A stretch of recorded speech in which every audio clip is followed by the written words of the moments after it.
রেজাল্টে কি হলো? হয়নি এবারে?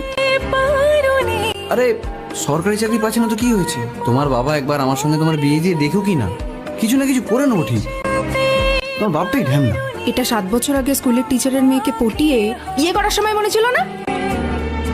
দেখো আমাদের সময় ফুরিয়ে এসেছে। সরকারি চাকরি পাওয়া যায় না দীপক। তাহলে যে আমাকে পাওয়া যাবে না, কি করবে? তোমার বাপটা ঢ্যামনা না হলে আজকে তুমি আমারই হতো।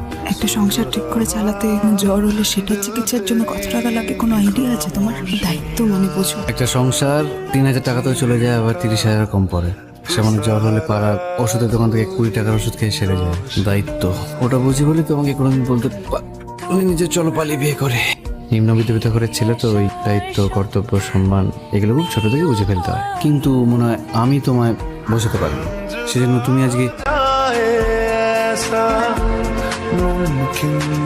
তুম করে কেউ এসে স্মৃতিতে সিঁদুর পরিয়ে দিলেই